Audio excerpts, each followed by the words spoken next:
Nation changing wasn't a part of Jesus' mission, so it shouldn't be a part of ours. You can't change people's hearts by changing laws. In fighting for our rights, we're not putting others first. Neither party represents Christianity, so Christians shouldn't be known to be affiliated with a specific party. Politically concerned Christians just want to gain power. According to our Constitution, they're inalienable rights given by God. They're not given by government.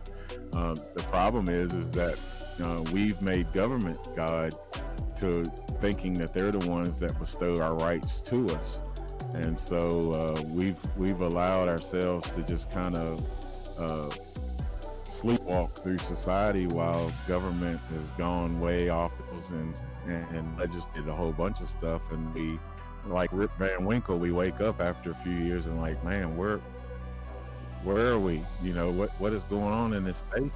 I'm going to do the best I can when it comes to voting and engaging with candidates that align as close to my values as they can. But ultimately, I'd like to see the entire system exposed. And I don't care what party it is. And all this stuff that's happening, it's got to come out in the open eventually. Well, Terrance, how's it going, man?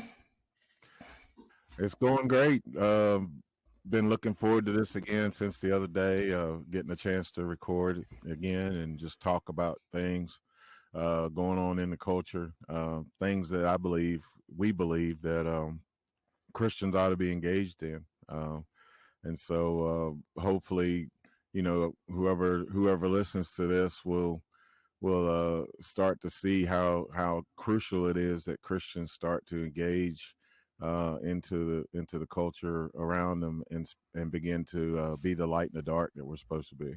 I want to read a few of these objections out real quick, just to I think it'll make for fun conversation. And so the first one that I found was in this blog article, and I'll put the blog article in the link in the video, but people don't like the church when we focus on politics. We've bought into the whole separation of church and state thing that we've been told for decades. When the truth is that it was just that the government would not be able to regulate the church and make our nation have one church that is endorsed. The freedom of religion was something that was attractive to people that were moving here as immigrants. And, you know, somehow that got twisted into the church not being able to speak into the government when the founders, you know, they were all very much involved. You know, these guys were Christians all the way back to the beginning. The Bible had a lot with the Constitution, a lot of things that they wrote in it. So, I mean, it's just kind of funny that it's not funny. It's just kind of tragic that we've gotten to that place where it's ingrained in people's minds that the church should remain separate.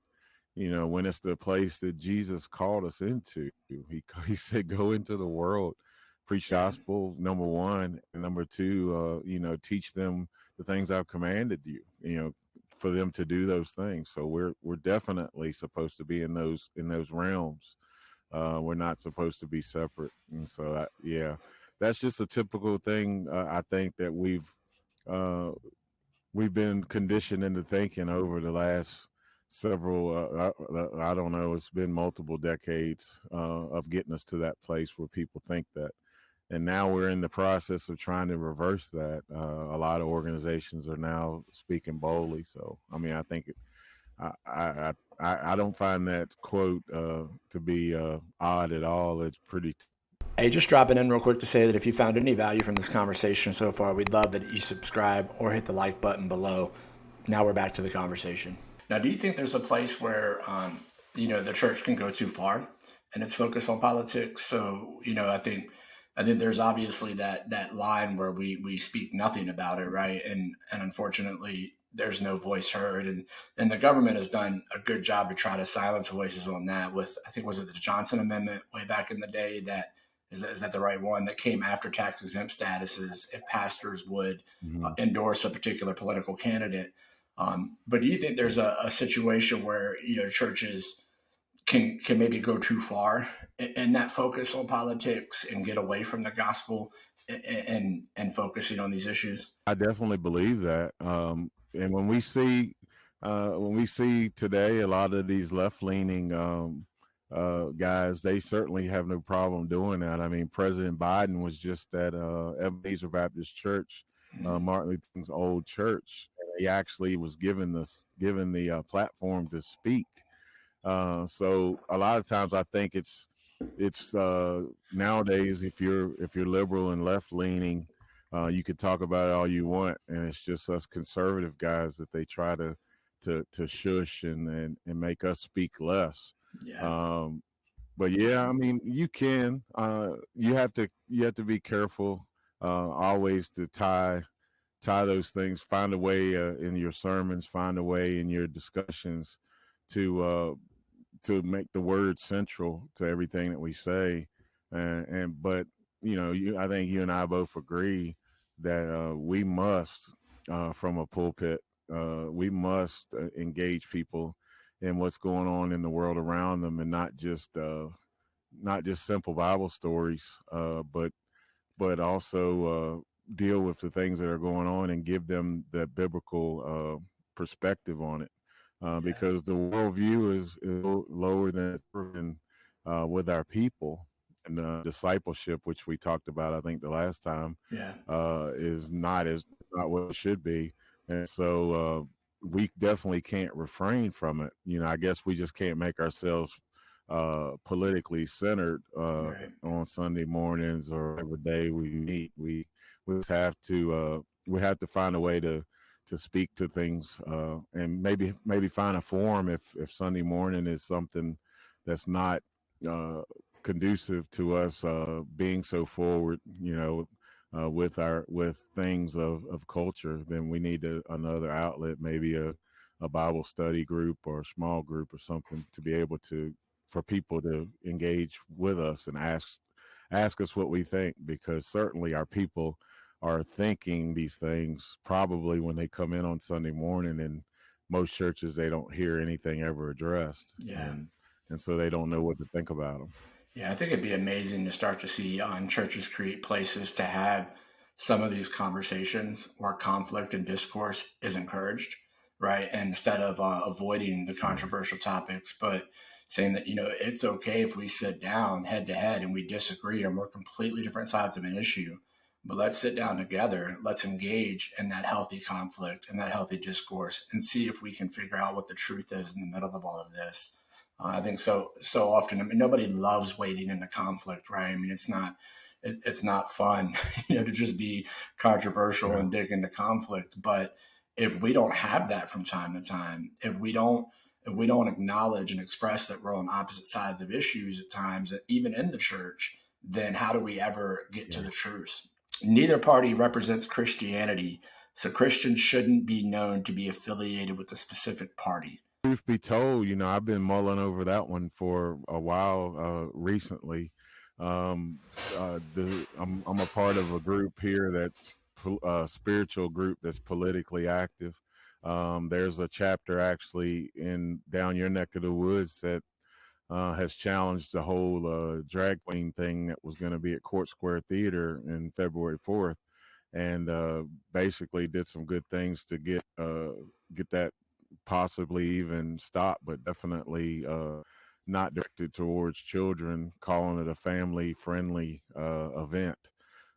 So it's, but my thinking recently has gone around the fact that seeing so many Republicans on some of these bills, like the omnibus bill and the marriage reformation bill that the president just did a few weeks ago, seeing so many Republicans jump sides of the fence and vote with the Democrats on that, has given me some pause with, whether we should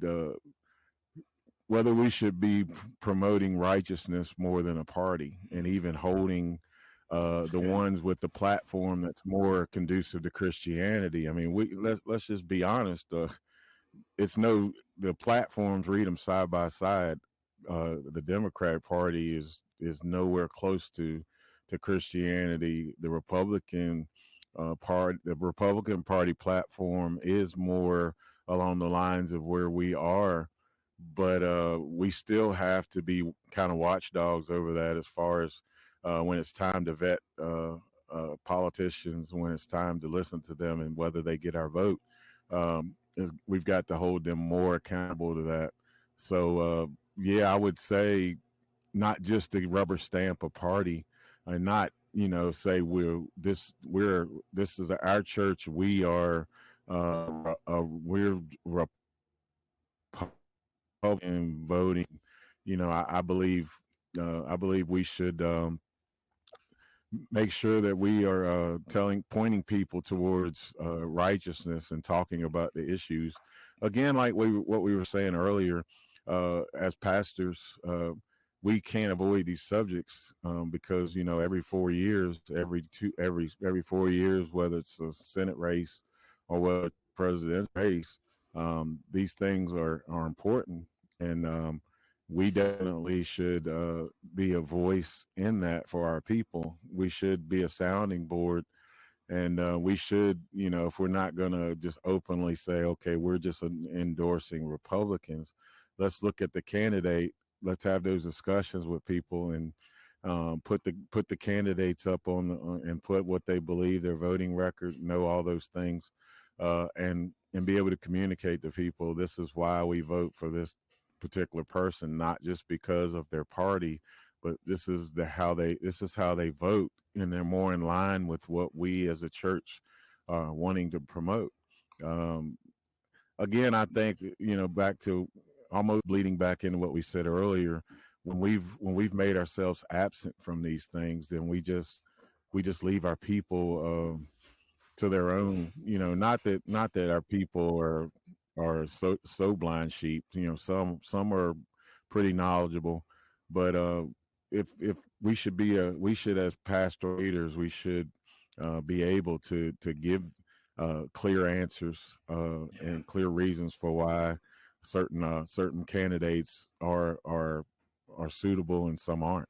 Yeah, and I think anybody that was engaged in paying attention during the 2016 election, everybody that had any sort of conscience at face value took some issue with Trump when he came on the scene.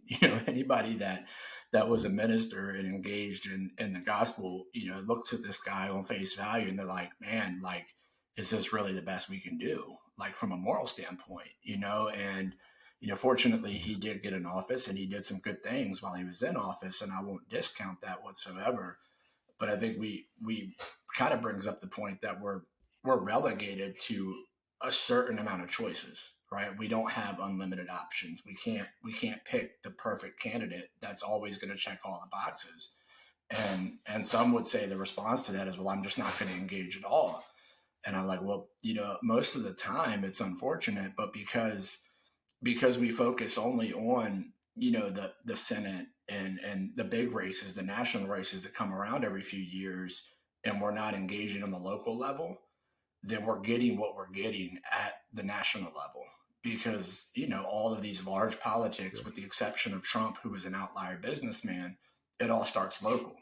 So we're engaging on the big one, and honestly, all the decisions, primaries, it's all been made, and so we get who we get at that point, and we have very few choices, and I think even more so with that whole idea of neither party representing Christianity, like a lot of folks like you and I that are engaging deep, like we want to see corruption exposed no matter what party it's in. Like we've lost, I think I can speak for myself. I've lost a lot of faith in the system, hearing some of the stuff that's going on behind closed doors and realizing that neither one of these parties are absent from all of the corruption. And so I'm going to do the best I can when it comes to voting and engaging with candidates that align as close to my values as they can.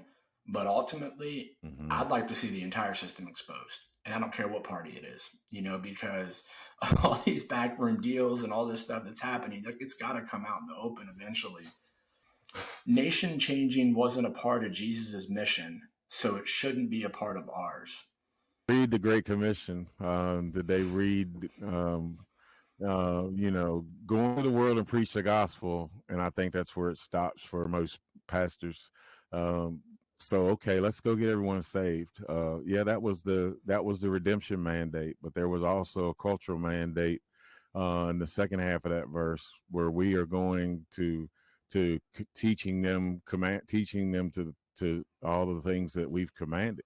That is definitely culture shaping. That is I mean, that's the discipleship portion. Okay, we got you. I mean, we see that in the church. We get people saved and they're like, okay, now what? I mean, just go, come to service, sing, give, but really nothing else of how we lead them into shaping their lives. I mean, one of my, my signature verse that, when I started ministry was Romans 12:1 and 2. Don't be conformed to this world, but be transformed by the renewing of our minds. That transformation happens over time as you do a deep dive into the Word and allow God to change you. I mean, it doesn't, okay, I got saved and now I'm transformed immediately. No, I mean, there's a lot of people. I mean, we're seeing that the worldview is so low. I mean, 4% with I think Gen Z and millennials is pretty tragic, Yeah. and it goes to how they vote. You have more people that they interview, young people that think socialism is pretty good, Right. and that all comes from the fact that we've exited even having the discussions because we don't want to be political, when actually, what is politics? I mean, Jesus was political. Jesus spoke to kings. He spoke, when he was tempted, when he was before Pilate, he said, I am a king. My kingdom's not of this world. Pretty much sedition was the motive that they got him to the cross with, because he said that he was a king. So, I mean, Jesus's kingdom was not just relegated to the four walls of the synagogues, and our four walls of our churches. And again, our failure to take the gospel. I almost feel like we've made the church sanctuary our Tower of Babel, that we saying we're not going to leave here, we're going to stay right here. Yeah. And instead of going out into the world, be scattered and going out into the world like he wanted. We had a good conversation at our church about that a few weeks ago, talking about the temple, and the fact that under the new covenant we are the temple, and that's the thing that we're supposed to be improving. We're supposed to be growing and discipling, and I think a lot of times we miss that part, right? It's just come to this building, come to the temple, take care of the religious duties, if you will, and then go on and do whatever you want the rest of the week. And there's no real transformation. My buddy Rob and I were talking about that quite a bit the last couple of weeks, and that's a great tie-in to the next objection. You can't change people's hearts by changing laws. The whole "you can't legislate morality" thing. Yeah, I've thought about that one too. The funny thing is that what we're seeing in our government now is immorality being legislated.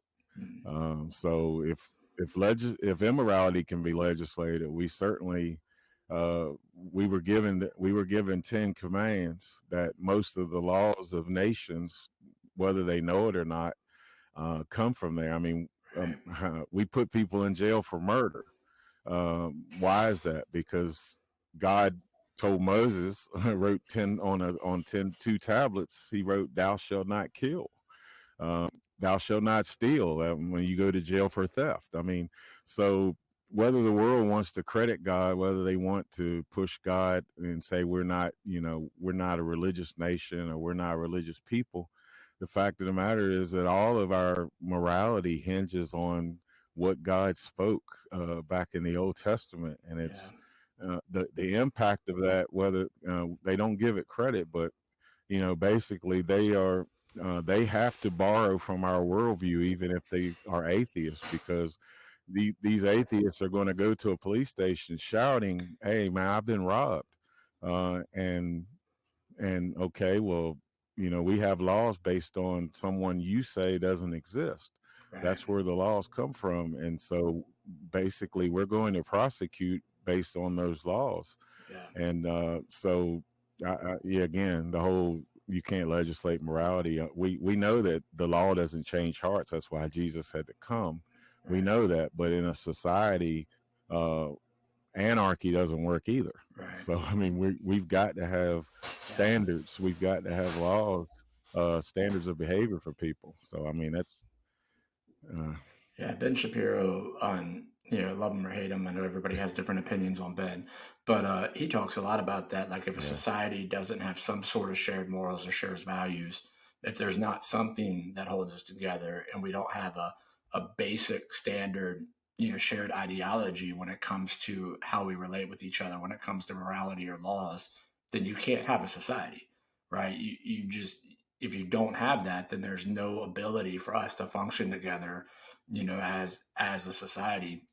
And so this next one, and this one's interesting to me. It's politically concerned Christians just want to gain power. as Christians, and I was kind of thinking about that one this morning as well. Just that in that direction, you know, Jesus coming back and uh, redeeming us was not only just about sin, but it was also about taking back authority, taking back dominion that was lost in the Garden of Eden. Yeah. So those keys that Jesus took, gave and he said, all authority in heaven and earth has been given to me. And, if we're his body, we're walking in that authority, not in and of ourselves, but definitely because we're in his body. So, of course, we want to, as a kingdom, we want to advance into all these areas like he told us to do. So that does include power to an extent. We're not, we're not like the sons of thunder that are asking to call down fire from heaven Right. to burn up everyone. We're a delegated power. We're walking in delegated authority as a representative of him. Yeah. Much like a representative, an ambassador in another country. We have an assignment to go into the world. We have an assignment to teach those things, command people to walk in those things. And so, yeah, in truth, we are about power, we're just not like the rest of the world. And, Jesus talked about, we're not wielding power. We're not wielding power like the Gentiles do, like the lost people do. We're delegated under Jesus. We should be taking command from him. We should walk in the character that he showed his leadership under. Yeah, that one is funny. Yeah, this is one of the things that gets under my skin. I think with Christians in general, a lot of times is there's this mindset, like people don't understand the difference, I think, between power and influence, right? And the Bible talks a lot about the importance of having a good name, and having a righteous reputation, having integrity, and all of that. And I think many times you see Christians starting to let's just say modern culture, like you have to exist on social media. There's just, if you want to be successful, a lot of times, I mean, it's the modern resume, if you will. And so when people do it all the time, but then when a local church pastor or a pastor starts to engage and build a following, there's automatically all these darts throwing. Oh, you're just trying to become an influencer. Well, yes, I am. I'd love to have more influence because the more people that I can influence, the more that I can win for Christ.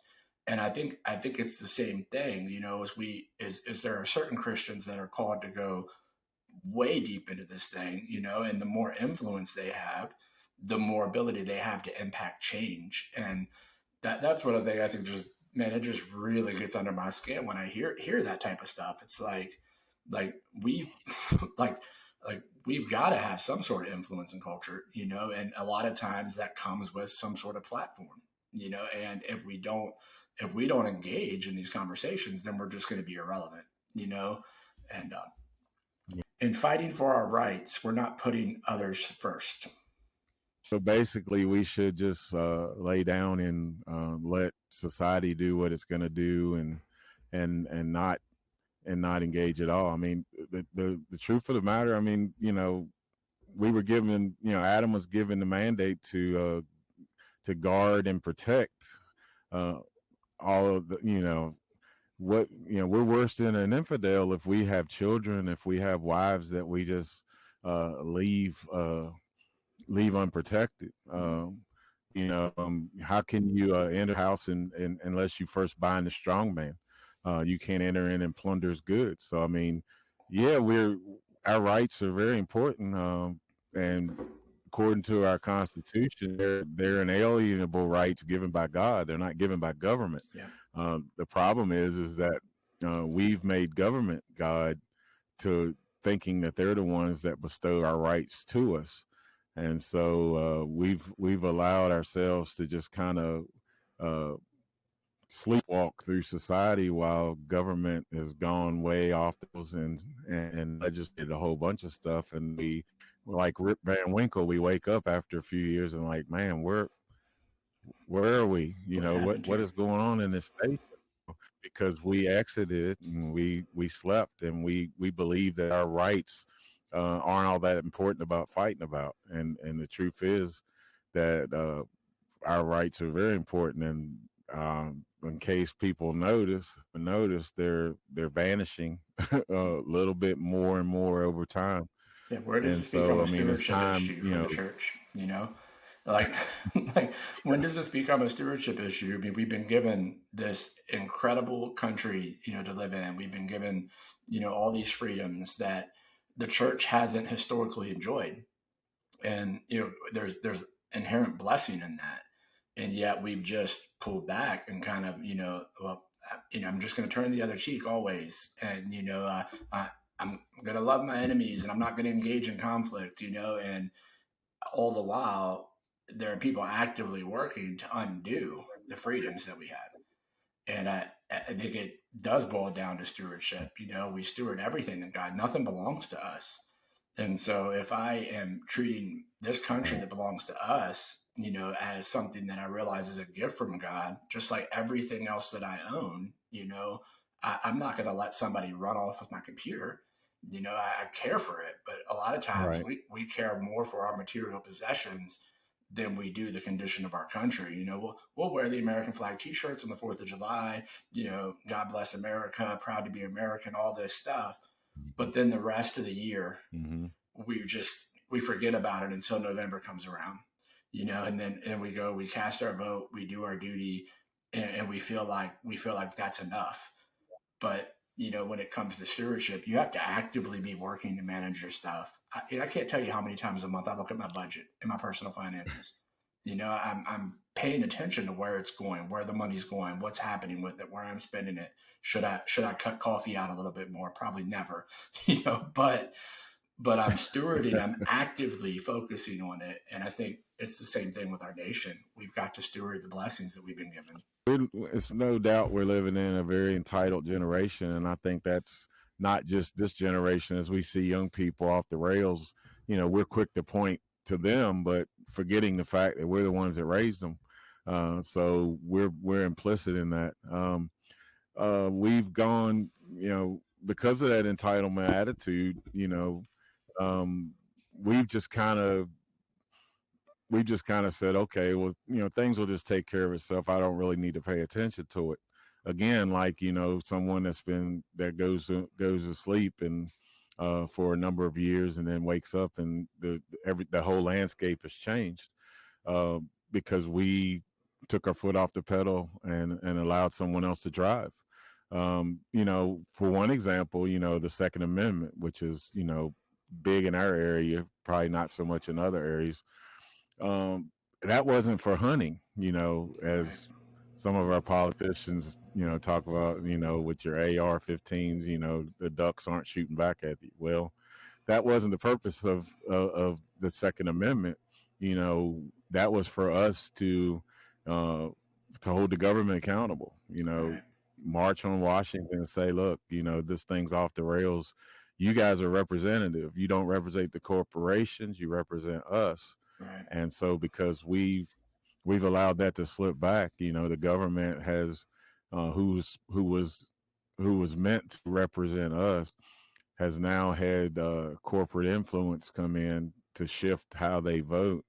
And again, without the resistance, without the pushback for all these years, it's gone off the rails because, again, at the word that you use, stewardship, we have not stewarded our rights as the ones that they represent. My vote for you is me endorsing you as a representative, much like what Jethro told Moses, to make groups of 50s and put some groups of 20s, groups of 10s, and elect a representative. I mean, that's where that mindset was birthed for representative government all the way back there. And Right. probably most people don't know that.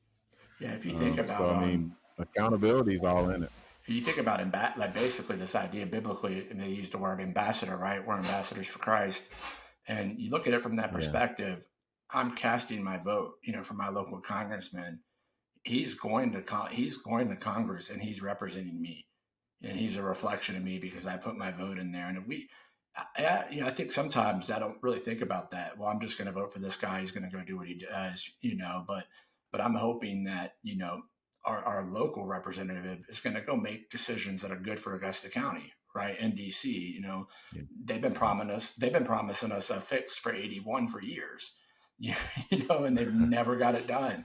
And it's like, right. That might not be an issue to the rest of DC, but I need that guy to go up there and fight for that, because all of us are tired of seeing our family members and loved ones get on accidents, or I'm scared. Yes. I'm concerned about my wife driving to Harrisonburg from Stanton, a couple times a week because of the risk. And I think if we dug a little deeper in that and thought about that, like, what if they went and they're going to government as me, basically, and we would give a little bit more attention to making sure that those people, line up with our values. Hey, thanks so much for tuning into this channel. If you enjoyed this conversation, you can click here to grab another one, or click subscribe over here so you get notified when new conversations come out. God bless.